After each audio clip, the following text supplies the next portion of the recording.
Annyeonghaseyo, this is meowmurai. Let's continue our game of The Shell Part 1, Inferno, running on PC.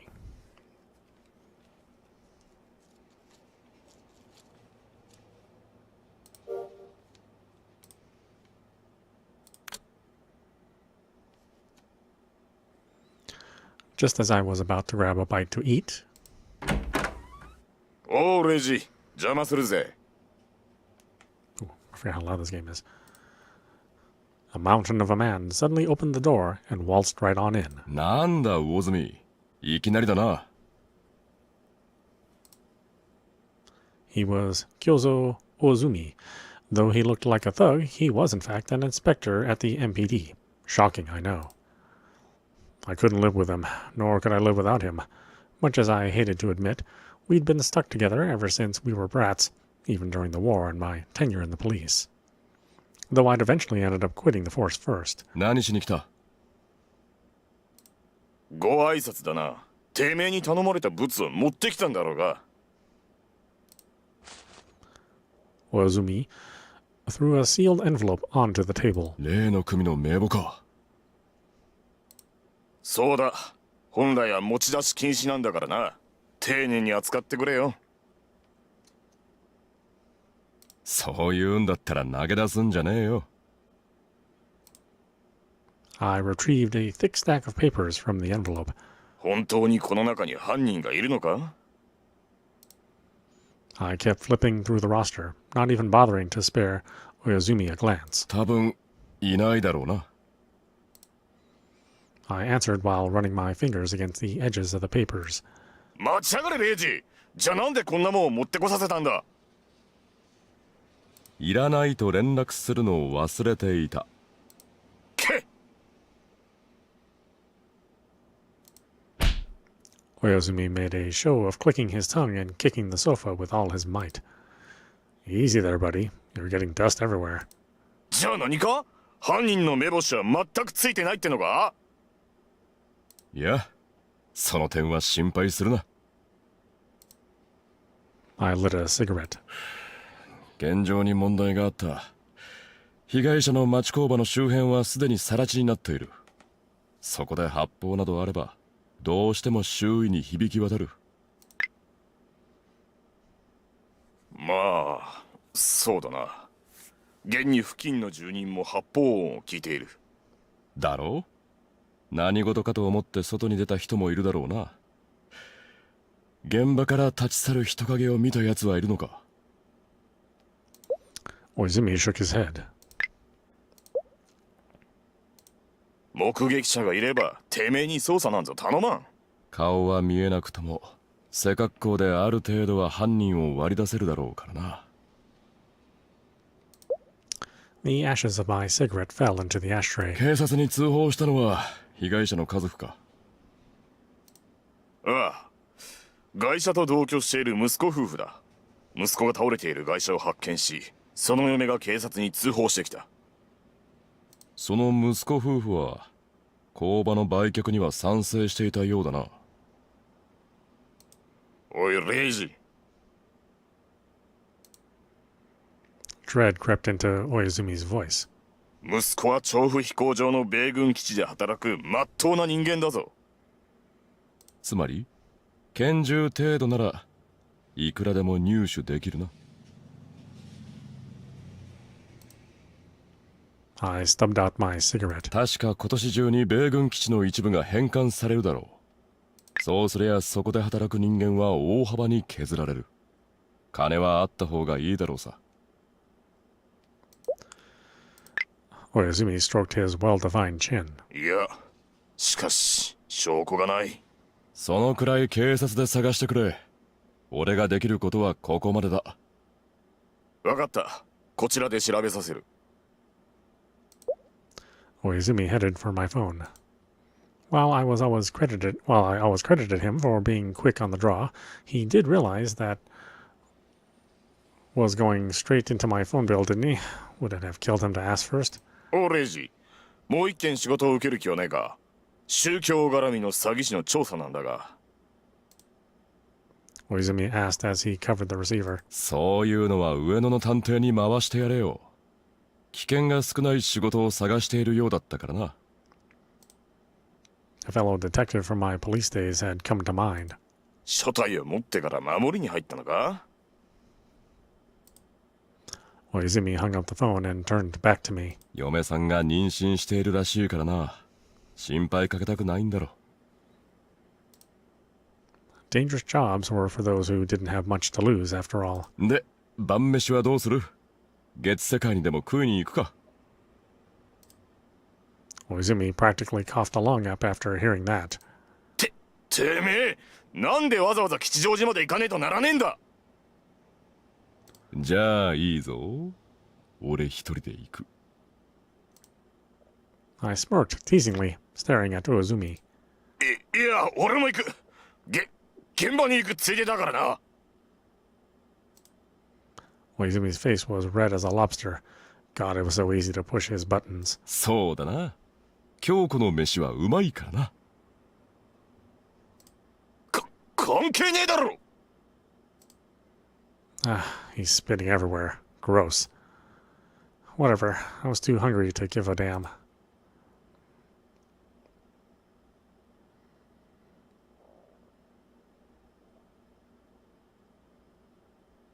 Hatred. It was what consumed my every waking moment. I hated people, myself, everything in the world, and above all else, my mother. Why did I have to be born into such a filthy world? It was all my mother's fault. That reincarnation of a tainted soul was ruining everything. Poor me, miserable me. And it wasn't just me, either. I was sure everyone else, from classmates to teachers to dogs and cats, was just as miserable. They had to be. However, there was one thing that set me apart from all the rest, and it was that I had her. I could live because I had her by my side. Everything about her put my heart at ease, from her eyes to her hair to every little thing she did. It was because of her that I possessed hope for the future. Perhaps I wouldn't be miserable because I had her. After all, I was about to go see her. The moon was beautiful. She loved the moon. And so, I loved it too. She peered beneath the moonlight. I felt my body heating up.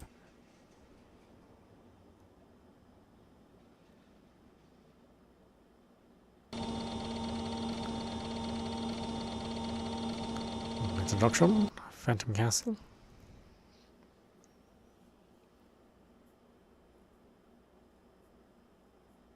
I vaguely recalled my childhood. In those days, I spent all my free time drawing. Since I had no blank paper, I took newspaper and drew it with no regard, with letters and pictures already lettering it. I don't remember exactly what I drew, and honestly, I doubt I would have even known if you'd asked then. I just loved drawing, plain and simple.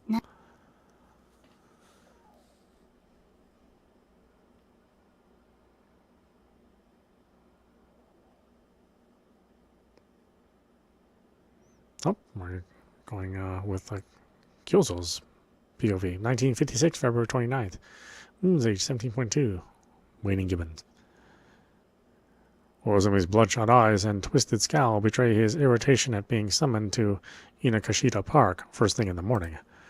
He was probably just tired, but regardless, everyone steered clear of him.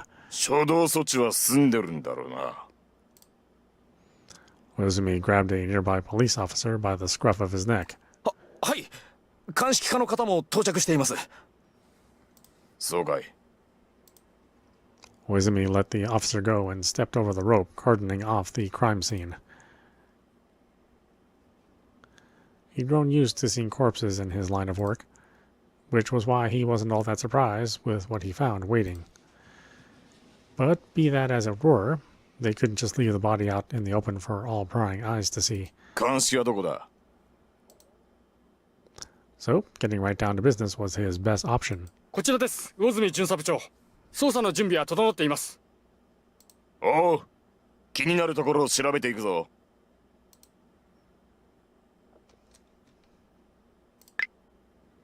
A body had been dumped by the shore. However, it was difficult to make out from afar, meaning a closer inspection would be necessary. 現場は井の頭公園のど真ん中か。Oizumi looked around. Though it was in the heart of the park, the spot was shrouded by trees.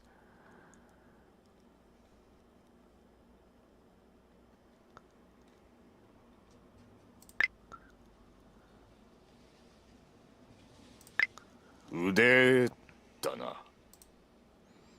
They were rotten to hell and back. The decomposed flesh exuded a foul reek. べっぴんさんが台無しだな。Though the head had decayed significantly, there was still just barely enough to identify it as a girl. Her eye sockets had hollowed, a plethora of holes gnawed into her face by wriggling white maggots. おう、この布切れは何だ。 Oizumi pointed to the black cloth blanketing the corpse's arms. 遺体を包んでいた布のようです。妙なことに両腕だけがこいつにくるまれていました。He seemed any further details would await on forensics people. 足は付け根から切られているのか。 Two legs were sprawled across the ground, parts of them festered with maggots squirming about. やれやれ、たまらねえな。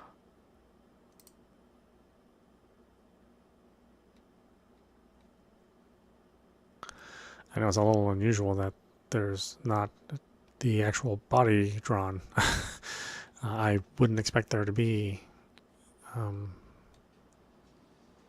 that much censorship.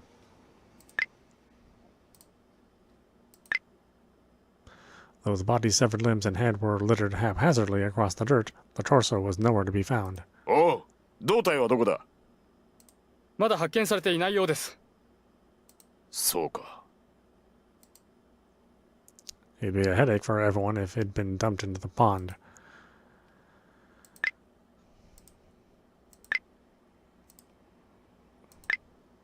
Yeah, it doesn't really even give you a good indication of where you can look.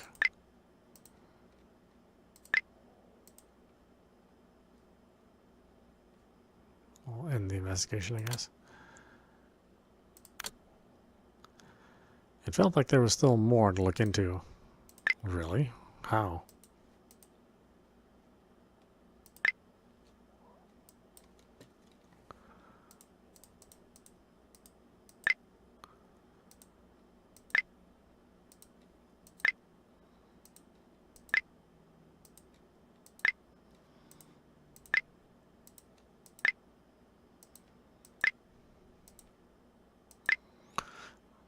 Yeah, this interface is not so hot. I mean...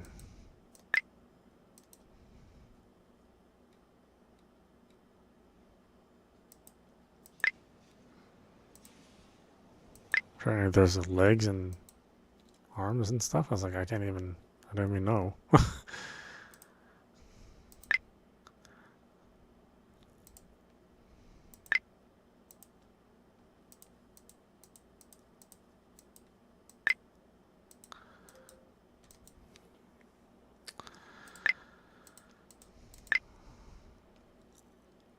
Yeah, if it wasn't censored, this would, I think it would be a little easier to figure out as well.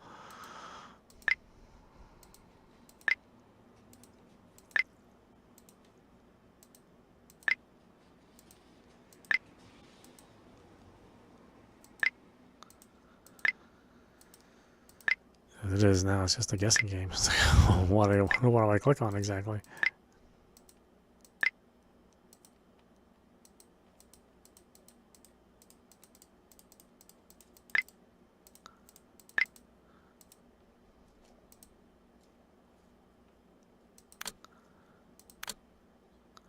I felt like there was still more to look into. Really?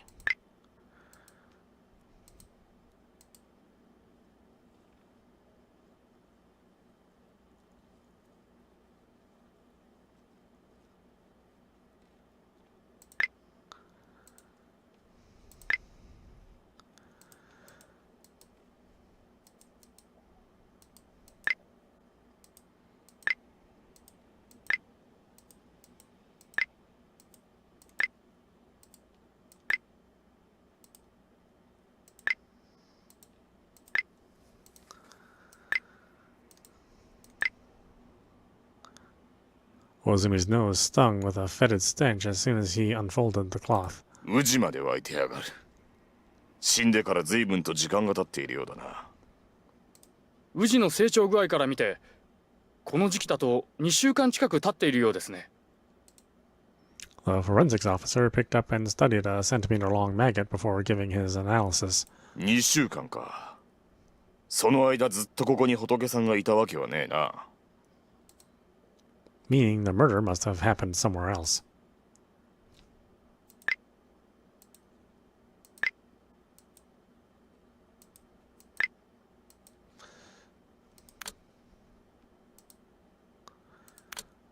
目はいるのか？第一発見者は今朝公園内を散歩していた近所のお年寄りです。この人は昨夜もこの辺りにいたらしく、その時は何もなかったと言っています。すると夜中のうちに運ばれてきたってことか。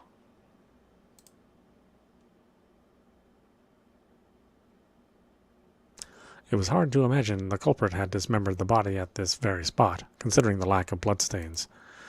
What's more, the trains wouldn't have been running that late at night, so either the murder had happened nearby, or the culprit used a car to transport the victim. こんなもんか。Oizumi figured he'd turned over every stone he possibly could. The rest was a job for forensics. With his investigation more or less finished, Oizumi left the crime scene and lit a cigarette. 仏は解剖に回して身元その他を調べてもらえ。あとは周辺の聞き込みは任せたぞ。わかりました。了解であります。The forensics officer started gathering the body parts as the cop left. Oizumi had done his duty here. He could see a small factory through the trees. It had been the site of the shooting that had taken place around the dawn of the year. In the end, Reggie's deductions had been right on the money.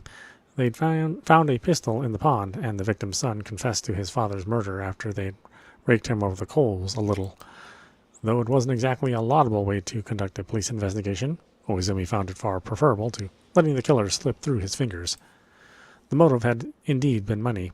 It irritated Oizumi that Reiji had been right about that too, but regardless, the case had been solved. この山にも食いついてきそうだな。Though he never said why, Reiji Tokisaka had a pathologically zealous hatred of brutal crimes such as murders. Perhaps it had something to do with the case that had driven him to leave the force. Oizumi decided not to take that train of thought any further. Not just for Reiji's sake, but because he wasn't good with the whole thinking thing in general. Oizumi had taken a veteran investigator's words of inspectors investigate with their feet to heart. Still, that didn't mean he was reckless. He had enough common sense to avoid crossing the line into foolhardiness anyway. However, when all was said and done, 次からはレイジのやつに任せるか。Reiji had always been the thinker of the two since they were kids.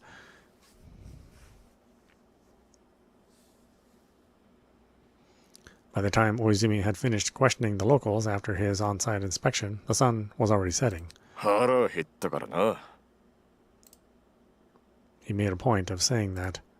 Though he'd seen a body just hours before, he still had an appetite. He'd left his sentimentality on the battlefield over a decade ago, and his heart only had hardened during his time in the force. Oizumi weaved his hulking body through an alley north of the station until he reached a sight for sore eyes. He could forget all about work here. After all, this wasn't the sort of cafe where he could openly discuss macabre corpses. いらっしゃい、魚住くん。おう。Oizumi returned his old friend's greeting and sat by the counter, silently cringing at the subsequent creaking of the stool beneath him. コーヒーでいいかしら。ああ。Gyoko turned her back to Oizumi. His eyes were mesmerized by her ponytail swaying back and forth. 今日もお仕事だったの？ああ。Oizumi gave a curt answer and whipped out a cigarette. He knew he'd be leaving nothing but an awkward silence between them otherwise. It wasn't long before the mellow aroma of coffee mixed with the stench of smoke. Ozumi found the vibe here calm and relaxing, the kind of place where he could leave behind all the horrors he'd witnessed on a daily basis. Moonworld was the sole haven in his otherwise hectic life. お待ちどうさま。 Kyoko set a cup of coffee in front of him with a clink. お Ozumi reached for the sugar bowl and dumped spoonfuls of sugar into his coffee. Though he wouldn't say he had a sweet tooth, he and coffee just didn't go together without something to offset the acidity. But that said, he couldn't drink alcohol when he was still on the clock either. トーストくらいしかできないけれど、食べる？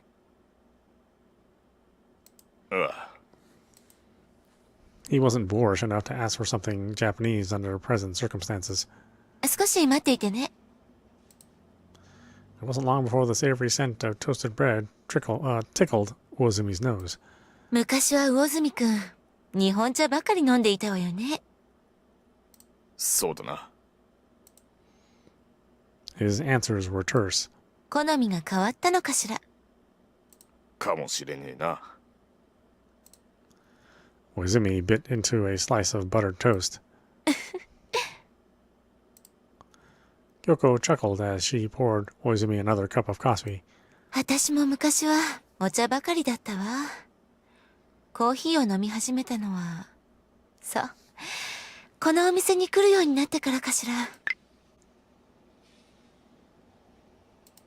Kyoko surveyed the cafe, eyes glistening with nostalgia and sorrow. 昔の話はやめろ。 Ozumi cut her off with a low grunt. そうね、ごめんなさい。 Ozumi was relieved to hear Kyoko didn't sound quite so broken-hearted anymore. Nothing good came from dwelling on the past. Though memories were supposed to glamorize with time, Ozumi and his friends only found their pasts lingering stronger and darker than ever, like the ever-approaching specter of death. Especially Kyoko and Reiji. Perhaps Ozumi had gotten off lucky compared to them. He hadn't lost that much after all. 帰る。邪魔したな。 邪魔だなんて。また来てね、魚住くん。 Ozumi turned his back to Kyoko and waded out into the ever-darkening night. Two hasty drunkards staggered in front of him. 邪魔だ Ozumi pushed aside the quarreling men and made his way towards Kichikuji Station. He envied them. He would positively kill for a drink at the moment. But he'd had enough escapism for the day. Ozumi popped his collar and marched through the frigid February air.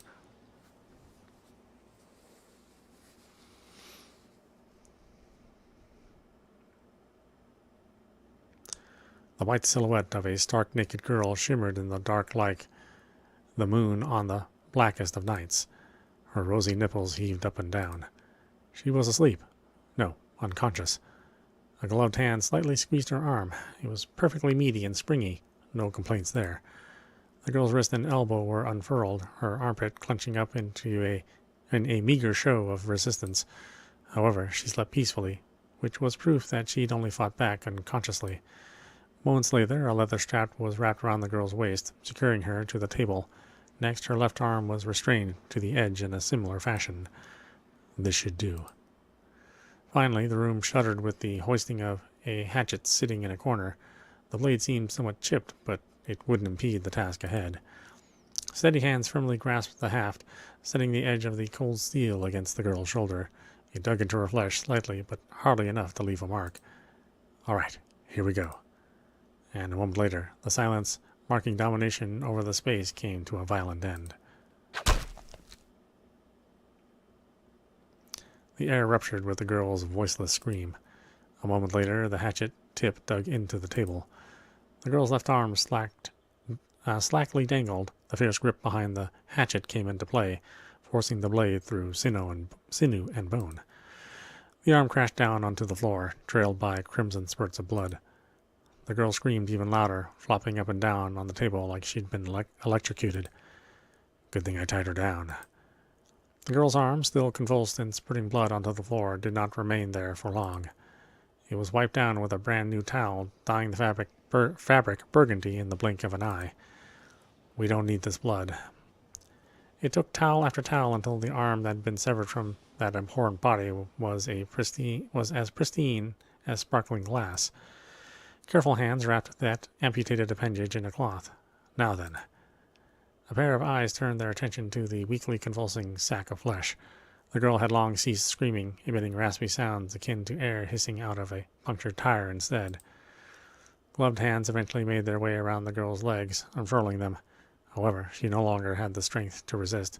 The table was damp with a liquid that wasn't blood. It appeared she'd voided herself. Next, her vagina, adorned by a thin carpet of pubic hair, was spread open by gloved fingers.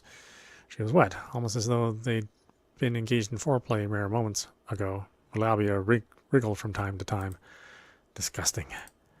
A knife was pressed against the girl's abdomen. The blade danced across her fair skin, as though gutting a fish. A red stream flowed from her navel down. She was cleaved all the way down to her clitoris, the wound spread open and violated by hands thrust deep within. The girl exhibited no reaction. The spurting of her blood quickly died down. Fingers crudely seized that organ unique to women, driven by the hope she hadn't just died yet. The uterus. It was small enough to fit in the hand. An attempt was made to drag it out of her body, but since it was still attached to parts here and there, the task proved difficult. A knife slid into the incision and detached the uterus from the vagina. A few more quick cuts later, the uterus was at last ripe for removal. The soft, flabby white mass hardly seemed like the organ that nurtured new life. It was nothing more than giblets, a lump of meat. Not even a moment later, it was hurled to the floor. There was no need for such impure entrails. Afterward, an outstretched arm grabbed an egg, a chicken's egg, painted black. The string attached to it was cut off, followed by the egg's insertion into the incision. Next, the glove hand crushed it to pieces. The egg's contents must have already been evacuated, for the shell broke apart without the slightest show of resistance. The arm linked to that clenched fist pulled out with a sickening squelch. Next, said hand put the pieces of egg still clinging to the glove back in with the rest of the viscera before pressing down on the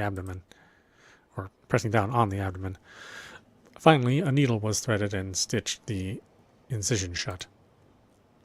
The needle pierced her skin over and over again, drawing a crooked cross atop her abdomen. This should do.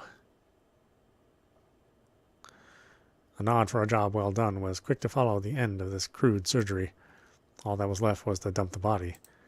The air shook and resounded with a gust created from the hand flipping through a book, the brain serving as its master, pondering what punishment was appropriate for this individual.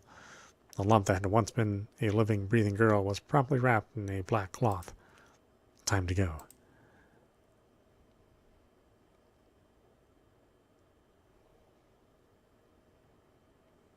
(1956) March 7th. Moon age 19.2, waning gibbous, half-tide. Koizumi, rudely awakened by a phone call right before daybreak, drove his newly issued Toyopet squad car over to Tama Cemetery in Fuchu.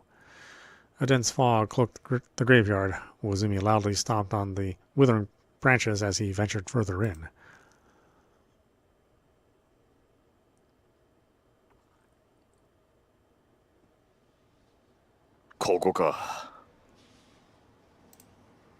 Several police officers had already gathered. One of them saw him and saluted. お疲れ様です。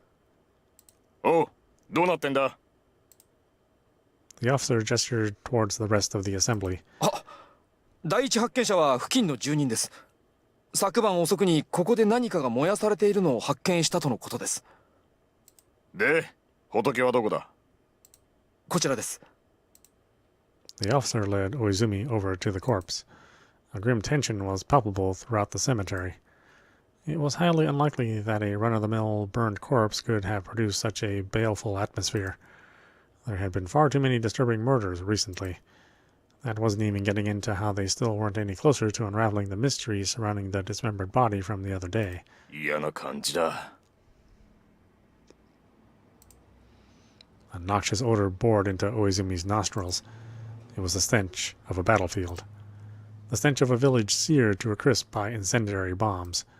The stench of when one of his war buddies had burned to death in battle. That unpleasant fettor of an object permeated with machine oil, which smelled different from meat cooking on the grill. どうぞ、ここです。 The officer's voice brought Uizumi back to his senses. His eyes turned to where the man was pointing. なんだってんだこいつは。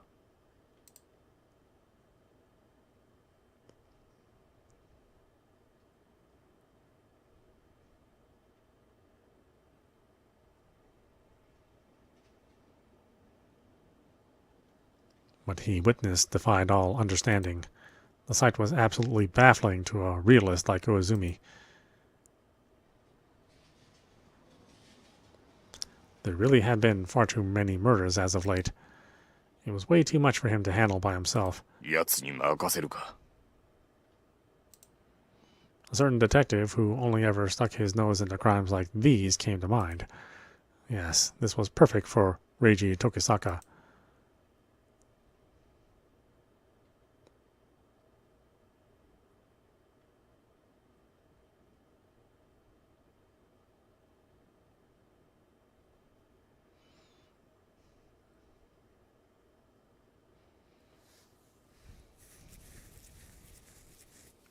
Innocent Gray.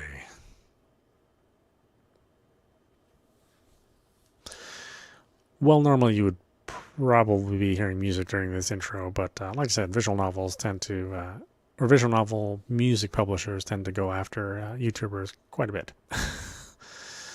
And they tend to claim the videos or block them altogether. So yes, unfortunately, there's no music. Although the music is composed really well, so the artists themselves are highly talented, but Japanese music publishers are incredibly annoying. I mean, it kind of goes for all music publishers, but Japanese music publishers are they guard their work rather aggressively.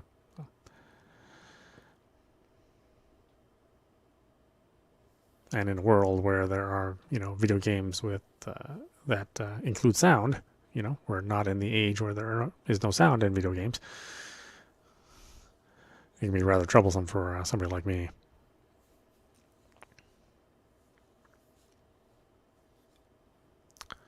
But not all of us are treated the same. Some more popular YouTubers or streamers who cover visual novels are, left alone. But somebody like me, who is a very, very has a very small audience, will be endlessly harassed.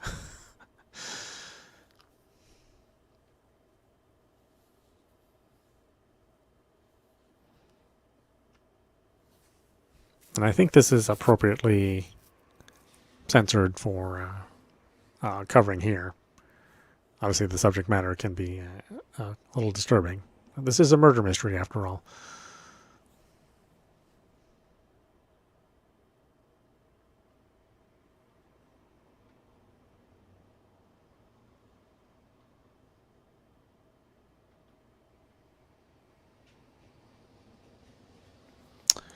And I think the original release wasn't quite as censored, but when they Kanto won the 2 sen copper coin. But when they made the HD version, they were a little bit more sensitive to the more disturbing content in the original release. When was it that I first laid hands on a paintbrush? Perhaps it was when I found one my father owned, aged, and bristles hardened from use. The thing was in no state to be drawing anything, naturally, so I simply swung it around like a conductor's baton. It was only much later, when I started formally studying the art of painting, that I finally wielded a proper paintbrush. When I firmly grasped it in my hand, it felt as though I'd opened the door to a new world, a vivid, colorful world, the likes of which didn't exist around me.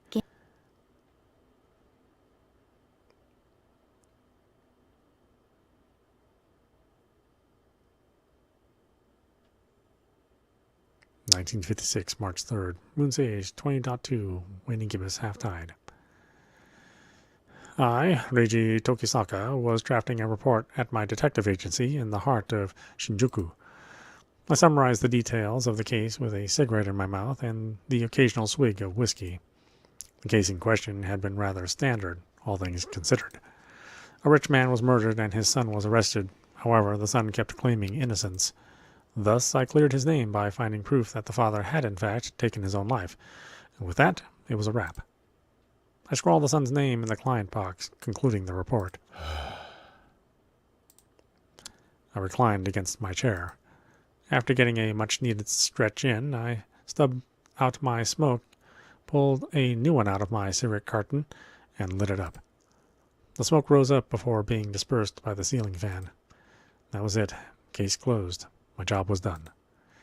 What's more, it paid pretty decently, so I wouldn't have to worry about going hungry for quite some time. In hindsight, though, I felt like I'd been working non-stop the past 3 months. Between that murder case over inheritance, the factory eviction murder, and a murder spawned from trouble in the red light district, I'd hardly got a moment to myself. 世の中は殺しばかりになりにけりか。 I spat those words out with a puff of smoke. Sad as it was to say, the world had degenerated into a rather savage place. Yet ironically enough, it was that very facet of it that provided a living for people like me. After all, where would detectives be without the misfortune of others to feed upon? しばらく休みってのもいいな。 Fortunately, I had no other cases on my plate at the moment. Going home and letting my hair down was sounding really appealing. Then what the heck am I still doing here? I quickly packed my things and left. The Tokisaka Detective Agency was located in a building that could be reached through a narrow alley behind the Isatan department store near Shinjuku Station. This area could hardly be called the epitome of law and order, what with unlicensed brothels, a stone's throw away and all. I taped a piece of paper on my door, wrote, "Closed. If urgent, please come to the following location," and scribbled down my home address. That way, there'd be no issues if I happened to get a client during my brief sabbatical. Though whether they'd be willing to make the trip to the outskirts of Suganami or not was on them. I highly doubted anyone would target a detective agency with nothing valuable inside for robbery, and even if they did, it wouldn't be long before they left empty-handed in disappointment and disgust. まだ時間は結構あるな。 I took a look at my pocket watch. Getting home was easy enough. Just a simple trip down the Saibu line to Kamishakuji.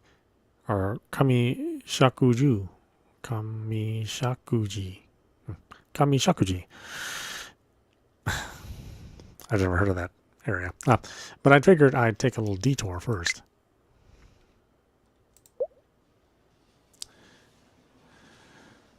I passed down Kinakunya and made my way to the NGR's very own Shinjuku station. Though it had gotten a lot warmer lately, the passers-by were still wearing coats. Weaving my way through the crowd to the station's ticket counter, I bought a ticket to Kishijoji on the Chuo line, passed the gate, and boarded the train.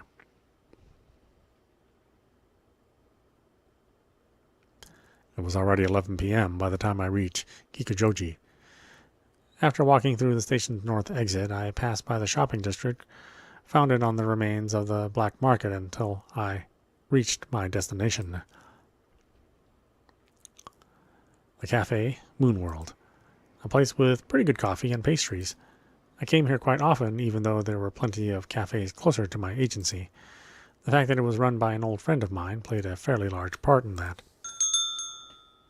すみません。今日はもう閉店で。京子、俺だよ。あら、時坂くんだったの。The woman, Kyoko Hazuki, stopped wiping the counter when she saw my face. コーヒーもらえるか？今からだと入れ直すのに時間がかかるけど、いいかしら。Kyoko gestured to an empty coffee pot. 時間がかかるのなら、そうだな。焼酎のお湯割りでいいぞ。そう？それじゃあ、私ももらおうかな。Kyoko turned around and pulled a bottle of soju off the shelf. 飲んでもいいのか？だって、もうお店は閉めちゃっているもの。Kyoko added some soju to 2 glasses full of hot water. The twin liquids mixed within. はい、どうぞ。I took the glass from Kyoko after she emerged from behind the counter. She tried to sit on a stool, only to find an apron hanging off of it.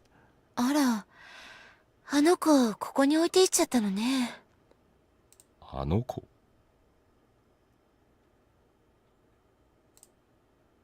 I took the bait and gave in to my curiosity. ええ、この前雇った新しい子。前に話したでしょ？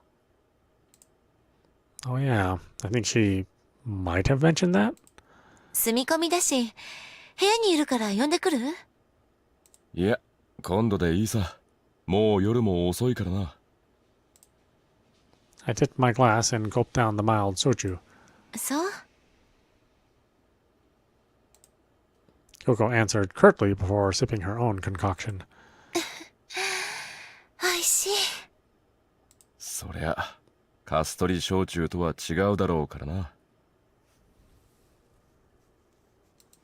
当たり前じゃない。ちゃんとした麦焼酎よ。わかってるよ。I placated Kyoko after her cheeks inflated with indignation. あまりお酒は出ないお店だけど、それでもいいものを揃えているんだから。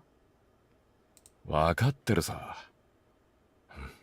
もう酔ったのか？まさか、このくらいで酔うわけないじゃない。Kyoko glanced down at her glass as she spoke. 酔いたい気分になることはあるけれどね。Her voice was barely a whisper. そうだな。I nodded. With the shitty hands life kept dealing us, it was only natural to want to drown our sorrows every now and then. まあ、今は忙しくて、それどころじゃないけれどね。Kyoko acted cheerful, as if trying to weed out the darkness creeping into her heart. But that was perfectly fine. It wasn't like I'd come to trade sob stories again. お仕事は順調？そうだな。一件片付いたから、しばらくは暇になろうと思ってる。それがいいわよ。仕事のしすぎで体を壊しちゃ元も子もないから。心配しなくても、そんなことにはならないさ。だといいんだけれど。Much as I wished Kyoko didn't look so worried, I could hardly blame her. Not after how she lost her husband, anyway. 休めるうちに休んでおいた方がいいわよ。ああ、わかってるさ。I gulped down the last of my shochu and got up. 帰って寝るわ。いくらだ？ I whipped my wallet out as I got ready to leave. 今日はサービスしておいてあげる。私も飲んだしね。気にしなくてもいいぞ。入金があったから懐には余裕ある。私がおごりたい気分だったのよ。そうか。それじゃ、ありがたくおごられることにするよ。ありがとう。また来るよ。おやすみ。ええ、おやすみなさい、時坂くん。I left the cafe as Kyoko saw me off. もう電車は動いていないよな。Oh well, my place wasn't that far on foot from here anyhow. I whipped my body into action as I made my way through the wintry city, the warmth of the sochu fueling me onward.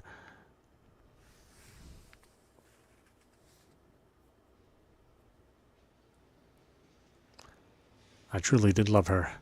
I loved everything about her, her legs, her hips, her fingers, her head, her eyes, her hair, all of it. She was the perfect specimen who stood tall, well above heights that scum like me could ever dream of reaching. And yet she still deigned to descend down to my level. If only one thing held true in this world, it was that she was there for me. 風が気持ちいいね。I glanced at the side of her face, and as she leaned against the fence surrounding the pond, her voice ringing through my ears like a psalm. Her silky smooth hair, obsidian as the night, danced elegantly in the wind. It framed that face as immaculate as a doll's, the beguiling expression of a goddess, brimming with vigor. Many a time I had been struck by a fancy to kiss the lips that rested upon that vision of beauty, but I knew I couldn't. After all, neither she nor I was homosexual, and really there was nothing more I feared than incurring her distaste. If she ever came to hate me, I would have nothing left. I didn't care if the rest of the world hated me. It was no secret even to myself that my presence was met with disdain by the student body. I was just another face in the crowd, a nobody amidst the gaggle of wealthy heiresses who wouldn't even bat an eye at being called princess. The daughter of a poor pigment refiner could never have hoped to speak as an equal to such girls. Day after day, I constantly wondered what I was even doing there. But even that changed once I met her. It finally dawned upon me that fate had brought me into this world solely to meet her. どうしたんだい? Her voice interrupted my thoughts. Though her voice was clearly that of a maiden, her choice of words were those of a man. That stark contrast was an irresistible facet of what made her unique. なんでもないわ。 I couldn't very well admit I'd been thinking of her. Much as I longed to, with all of my heart, I fear that would spell the end of our relationship. 見てごらん。月が綺麗だよ。 She pointed up to the sky. A slightly waning moon was poking its head out between a gap in the clouds. そして湖面に映る月も。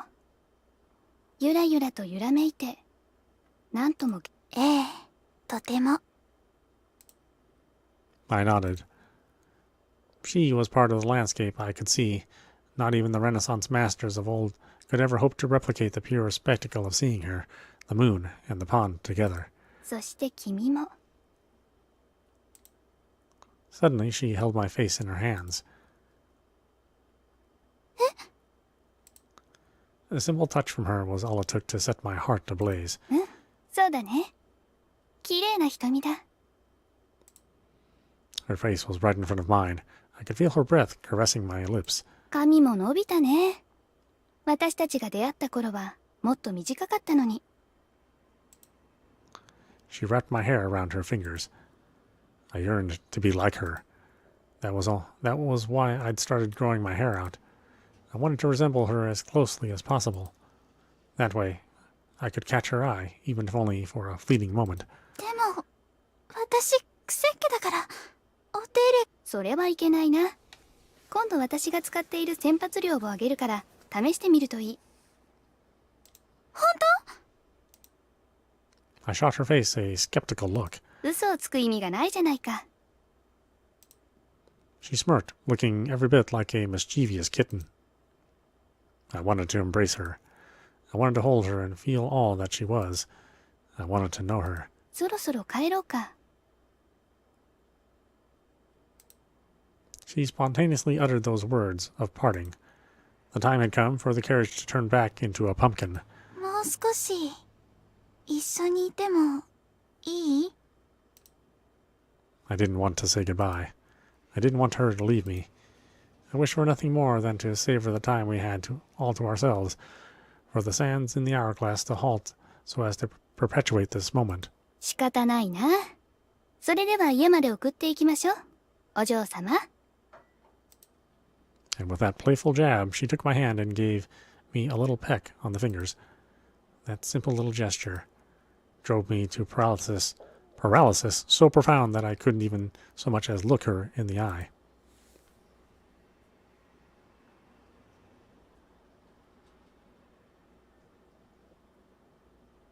(1956) March 4th, moon's age 21.2, half moon, half tide, latest quarter.